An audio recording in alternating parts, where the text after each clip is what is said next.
Hi, ಎಲ್ರಿಗೂ ನಮಸ್ಕಾರ.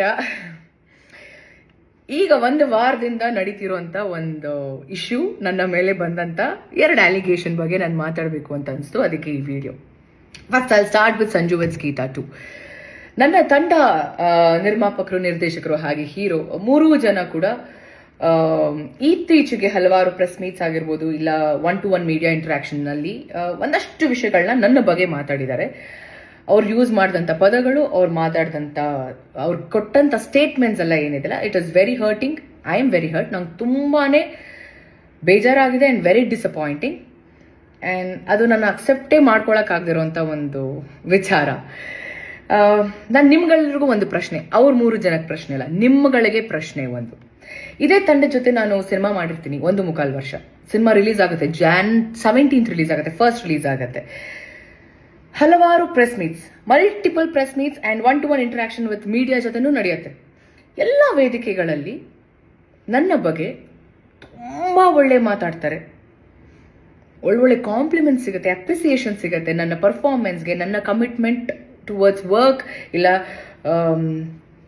ನನ್ನ ತಂಡನೇ ಹೇಳಿದೆ ನನಗೆ, ಯು ಆರ್ ವೆರಿ ಸಪೋರ್ಟಿವ್, ತುಂಬ ಥ್ಯಾಂಕ್ಸ್ ನಮ್ಮ ಟೀಮ್ ಜೊತೆ ನೀವು ನಿಂತ್ಕೊಂಡಿದ್ದಕ್ಕೆ ಸಿನಿಮಾ ಪ್ರಮೋಷನಲ್ ಆಕ್ಟಿವಿಟೀಸಲ್ಲಿ ಅಂತ ಹೇಳ್ತಾರೆ. ಆದರೆ ಅದೇ ನನ್ನ ತಂಡ ಇವತ್ತು ನನ್ನ ಬಗ್ಗೆ ತುಂಬ ಕೆಟ್ಟದಾಗಿ ಮಾತಾಡ್ತಿದೆ. ನನಗಿಲ್ಲಿ ಒಂದು ಕನ್ಫ್ಯೂಷನ್ ಇದೆ. ನನಗೆ ನನ್ನ ಪ್ರೆಸೆನ್ಸಲ್ಲಿ ಇದೇ ಮಾಧ್ಯಮದವರ ಮುಂದೆ ಈ ಮಾತನ್ನ ಅವತ್ತೇ ಆಡಬೇಕಿತ್ತು. ಯಾಕೆ ಆಡಲಿಲ್ಲ? ಯಾಕೆ ಅಷ್ಟು ಹೊಗಳಿದ್ರು? ಈಗ ಯಾಕೆ ಹಿಂಗೆ ಮಾತಾಡ್ತಿದ್ದಾರೆ? ವೈ? ನನಗೆ ಹೇಳ್ತಾರೆ ಸುಳ್ಳು ನಾಟಕ. ಇಲ್ಲಿ ಸುಳ್ಳು ಹೇಳ್ತಿರೋರು ಯಾರು? ನಾಟಕ ಮಾಡ್ತಿರೋರು ಯಾರು? ನಾವು ಒಂದು ವಿಷಯ ಶೇರ್ ಮಾಡ್ಕೊಳ್ಳೋಕೆ ಇಷ್ಟಪಡ್ತೀನಿ. ಸಂಜು ವಿತ್ ಗೀತಾ 2 ಸಿನಿಮಾ ನನ್ನ ಶೂಟಿಂಗ್ ನಡೀತಿರುತ್ತೆ. ನನ್ನ ಇನ್ನೊಂದು ಸಿನಿಮಾ ರಿಲೀಸ್ಗೆ ರೆಡಿ ಇರುತ್ತೆ. ನನ್ನ ಇಡೀ ಚಿತ್ರತಂಡ ಪ್ರಮೋಷನಲ್ ಆಕ್ಟಿವಿಟೀಸಲ್ಲಿ ಇನ್ವಾಲ್ವ್ ಆಗಿರ್ತಾರೆ. ಪ್ರತಿಯೊಬ್ಬರು, ನನ್ನ ಪ್ರೊಡ್ಯೂಸರ್ ಆಗಿರ್ಬೋದು, ನನ್ನ ಡೈರೆಕ್ಟರ್ ಆಗಿರ್ಬೋದು, ನನಗೆ ಕಾಲ್ ಮಾಡ್ತಿರ್ತಾರೆ, ನನ್ನ ಮ್ಯಾನೇಜರ್ಗಳು ಕಾಲ್ ಮಾಡ್ತಿರ್ತಾರೆ, ಒಂದು ದಿನ ಪ್ರಮೋಷನ್ಗೆ ನಮಗೆ ಟೈಮ್ ಕೊಡಿ ಅಂತ. ನಾನು ನಾಕ್ಷಿಕ ಸರ್ಗೆ ಆ್ಯಂಡ್ ಕಿಟ್ಟಿ ಅವ್ರಿಗೆ, ಹಾಗೆ ನನ್ನ ಆ್ಯಕ್ಚುಲಿ ನಾನು to be very honest, producer ಒಟ್ಟಿಗೆ ನಾನು ಮಾತೇ ಆಡ್ತಿರ್ಲಿಲ್ಲ, ಇವರಿಬ್ಬರ ಜೊತೆ ಕೋಆರ್ಡಿನೇಟ್ ಮಾಡ್ತಿದ್ದೆ. ಒಂದು ದಿನ ನನಗೆ ನನ್ನ ಟೀಮ್ ಜೊತೆ ಪ್ರಮೋಷನ್ಗೆ ಹೋಗಕ್ಕೆ ಬಿಡಲಿಲ್ಲ. ವೆರಿ ಆನೆಸ್ಟ್ ಆಗಿ ಹೇಳ್ತಿದ್ದೀನಿ, ಹೋಗೋದಕ್ಕೆ ಬಿಡಲಿಲ್ಲ. ಯಾಕೆ? ಆ ಪ್ರೊಡ್ಯೂಸರ್ ದುಡ್ಡಲ್ವಾ? ಅವ್ರದ್ದು ಸಿನಿಮಾ ಮಾಡಿದ್ದಾರೆ, ಲೇಡಿ ಪ್ರೊಡ್ಯೂಸರ್. ಯಾಕೆ? ಅವ್ರದ್ದು ದುಡ್ಡಲ್ವಾ? ಅವ್ರದ್ದು ಸಿನಿಮಾ ಅಲ್ವಾ? ಒಂದು ದಿನ ಕಳಿಸ್ಲಿಲ್ಲ ನನ್ನ. ಇವತ್ತು ಹೇಳ್ತಾರೆ ಪ್ರಮೋಷನ್ಗೆ ಬರ್ತಿಲ್ಲ ಅಂತ. ನಾನು ಏನು ಮಾಡಬೇಕು ಅಂತ ಇದ್ದೀನಿ, ಏನು ಮಾಡಬೇಕು ಅಂತ ಈ ಸಿನಿಮಾಗಿದ್ನಲ್ಲ ಅದು ಸಂಪೂರ್ಣವಾಗಿ ಮಾಡಿದ್ದೀನಿ. ಈ ಬಾರಿ ನನಗೆ ಬೇರೆ ಸಿನಿಮಾ ಕಮಿಟ್ಮೆಂಟ್ಸ್ ಇರುತ್ತೆ. ಅವತ್ತು ಅವ್ರು ಏನು ಮಾಡಿದ್ರಲ್ಲ, ಇವತ್ತು ನನ್ನ ಸಿನಿಮಾ ಇವಾಗ ಆನ್ ಗೋಯಿಂಗ್ ಏನಿದೆ ಅಲ್ಲ, ಆ ಸಿನಿಮಾ ಡೈರೆಕ್ಟರ್ ಹೇಳ್ತಾರೆ, ಸಾರಿ ರಚಿತ್ ಅವರೇ, ಸಿನಿಮಾ ರಿಲೀಸ್ ಆಗಿದೆ, ಪ್ಲೀಸ್ ನಮ್ಮದು ಲೊಕೇಶನ್ ಪ್ರಾಬ್ಲಮ್ ಇದೆ, ನಾವು ಸಿನಿಮಾ ಮಾಡಿ ಮುಗಿಸ್ಲೇಬೇಕು, ನಮ್ಮದು ಡೇಟ್ಸ್ ಕೊಟ್ಬಿಟ್ಟಿದ್ದೀರಾ ಅಂತ. ಇಷ್ಟೇ. ಸೊ ಯು ಟೆಲ್ ಮಿ, ನೀವುಗಳು ಹೇಳಿ ನನಗೆ, ನಾನು ತಪ್ಪು ಮಾಡಿದ್ದೀನ? ನನಗೆ ನಾನು ತಪ್ಪು ಮಾಡಿದ್ದೀನಿ ಅಂತ ಅನಿಸ್ತಿಲ್ಲ.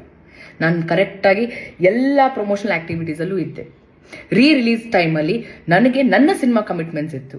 ಅದಕ್ಕೋಸ್ಕರ ಒಂದು ನನ್ನ ಕಡೆಯಿಂದ ಕಾನ್ಸ್ಟೆಂಟ್ ಆಗಿ ಪ್ರತಿದಿನ ನಾನು ಸ್ಟೋರಿ ಹಾಕ್ತಿದ್ದೆ, ರೀಲ್ ಕೂಡ ಮಾಡಿದ್ದೀನಿ. ನಾನು ಒಂದು ರೀಲಲ್ಲಿ ನಾನು ಅಪ್ಡೇಟ್ ಮಾಡಿದ್ದೀನಿ, ಈ ಥರ ರಿಲೀಸ್ ಆಗ್ತಿದೆ ಅಂತ. ಲಾಸ್ಟ್ ಮಿನಿಟಲ್ಲಿ ಸ್ಕೆಡ್ಯೂಲ್ ಚೇಂಜ್ ಆಗಿರುತ್ತೆ, ಟೈಮ್ ಚೇಂಜ್ ಆಗಿರುತ್ತೆ, ಇವತ್ತಿರಲ್ಲ, ಇವತ್ತು ಪ್ರೀ ರಿಲೀಸ್ ಇರುತ್ತೆ, ಇವತ್ತು ಇಟ್ಕೊಂಡಿರ್ತಾರೆ ದಿನ, ಇಲ್ಲ ಸಾರಿ ಪೋಸ್ಟ್ಪೋನ್ ಆಯಿತು, ಇಲ್ಲ ಪ್ರೀಪೋನ್ ಆಯಿತು ಅಂತ ಹೇಳ್ತಾರೆ. ಇದಕ್ಕೆ ನಾನು ಹೊಣೆನಾ? ಅದಕ್ಕೆ ಐ ಡೋಂಟ್ ನೋ. ಇದಕ್ಕೆ ನಾನು ಏನು ಹೇಳಬೇಕು ಅಂತ ನಂಗೆ ಗೊತ್ತಿಲ್ಲ. ಅದಕ್ಕೆ ಹೇಳಿದ್, ನಾನು ನಿಮಗೆ ಬಿಡ್ತೀನಿ, ನೀವೇ ಡಿಸೈಡ್ ಮಾಡಿ. ನನ್ನ ಮೇಲೆ ಸುಳ್ಳು, ನಾನು ನಾಟಕ, ಇಲ್ಲಿ ಯಾರು ಸುಳ್ಳು ಹೇಳ್ತಿದ್ದಾರೆ, ಯಾರು ನಾಟಕ ಮಾಡ್ತಿದ್ದಾರೆ ನನಗಂತೂ ಗೊತ್ತಿಲ್ಲ. ಅದನ್ನು ನೀವುಗಳು ಡಿಸೈಡ್ ಮಾಡಬೇಕು. ಸೆಕೆಂಡ್ ಅಲಿಗೇಷನ್, ಸಿನಿಮಾ ದುಡ್ಡು ತೊಗೊಂಡು ನಾನು ಡೇಟ್ಸ್ ಕೊಟ್ಟಿಲ್ಲ ಅಂತ. ಈ ಒಂದು ವಿಷಯದ ಬಗ್ಗೆ ನಾನು ಮಾತಾಡೋ ಹಾಗಿಲ್ಲ. ಯಾಕೆ ಅಂದರೆ ಈ ವಿಷಯನ ಹ್ಯಾಂಡಲ್ ಮಾಡ್ತಿರೋದು ಸಾರಾ ಗೋವಿಂದ್ ಸರ್. ಅವರ ಫಿಲ್ಮ್ ಚೇಂಬರ್ಗೆ ಹೋಗಿದೆ ಈ ವಿಷಯ, ಸಾರಾ ಗೋವಿಂದ್ ಸರ್ ಹ್ಯಾಂಡಲ್ ಮಾಡ್ತಿದ್ದಾರೆ, ಅವ್ರು ಇನಿಷಿಯೇಟಿವ್ ತೊಗೊಂಡಿದ್ದಾರೆ. ಸೊ ಅವ್ರು ಹೇಳಿರೋವಂಥ ವಿಷಯ ನಾನು ಹೇಳೋವರೆಗೂ ನೀವು ಇದ್ರ ಬಗ್ಗೆ ಮಾತಾಡೋ ಹಾಗಿಲ್ಲ ಅಂತ. I respect him, I respect his words. ಅವ್ರಿಗೆ ಗೌರವ ಕೊಡ್ತಾ ನಾನು ಇದ್ರ ಬಗ್ಗೆ ಹೆಚ್ಚಾಗಿ ನಾನು ಮಾತಾಡೋಕ್ಕೆ ಇಷ್ಟಪಡಲ್ಲ. ಅದಾದಮೇಲೆ ನನ್ನ ಒಂದು ಸಿನ್ಸಿಯರ್ ರಿಕ್ವೆಸ್ಟ್, ಈ ಒಂದು ವಿಚಾರ ಅಂದರೆ ಸೆಕೆಂಡ್ ಸಾರಾ ಗೋವಿಂದ್ ಸರ್ ಏನು ಹ್ಯಾಂಡಲ್ ಮಾಡ್ತೀರಾ ಆ ವಿಚಾರದ ಬಗ್ಗೆ ಯಾರು ಮಾತಾಡೋದು ಬೇಡ ಅಂತ ನನ್ನ ಒಂದು ಮನವಿ. ಹಾಂ, ಸೊ ಇಷ್ಟು ವಿಚಾರಗಳನ್ನ ನಾನು ನಿಮ್ಮ ಹತ್ರ ಎಲ್ಲ ಹೇಳ್ಕೋಬೇಕು ಅಂತ ಅನಿಸ್ತು. ಅದಕ್ಕೆ ಈ ಒಂದು ವಿಡಿಯೋ. ನಾನು ತಪ್ಪು ಅಂತ ಮಾಡಿದರೆ ಚಿಕ್ಕ ಮಕ್ಕಳು ಕಾಲ್ಗೂ ಬೀಳೋಳು ನಾನು. ನಂದು ತಪ್ಪಿದೆ ಅಂತ ಅಂದರೆ, ನಾನು ತಪ್ಪು ಮಾಡಿಲ್ಲ ಅಂತ ಆದರೆ ದೇವರೇ ಬಂದು ಮುಂದೆ ನಿಂತ್ಕೊಂಡ್ರು ನಾನು ಸಾರಿ ಕೇಳೋಳೆ. 100% ನಾನು ಸಾರಿ ಕೇಳೋಳೆ ಅಲ್ಲ. ಯಾರಿಗಾದರೂ ನನ್ನ ಅಭಿಮಾನಿಗಳಿಗೆ ಏನಾದರೂ ಹರ್ಟ್ ಆಗಿದ್ರೆ, ನಾನು ಯಾವತ್ತೂ ಹರ್ಟ್ ಮಾಡಿಲ್ಲ ಅಂತ ಅಂದ್ಕೊಂಡಿದ್ದೀನಿ ನಾನು, ಬಟ್ ಸ್ಟಿಲ್ ಹರ್ಟ್ ಆಗಿದ್ರೆ ನನ್ನ ಕ್ಷಮೆ ನಿಮಗೆ, ನನ್ನ ಸಾರಿ ನಿಮಗೆ ನನ್ನ ಅಭಿಮಾನಿಗಳಿಗೆ, ಬೇರೆಯವ್ರಿಗಲ್ಲ. ನಿಮ್ಮ ಪ್ರೀತಿ, ನಿಮ್ಮ ಆಶೀರ್ವಾದ ನನ್ನ ಮೇಲೆ ಹೀಗೆ ಇರಲಿ. ಐ ನೋ ಏನೇ ಸಿಚುವೇಶನ್ ಬಂದ್ರೂ ನೀವು ಎಲ್ಲರೂ ನನ್ನ ಜೊತೆ ಇರ್ತೀರಾ ಅಂತ. And all I can say is thank you. And I love you all. Thank you.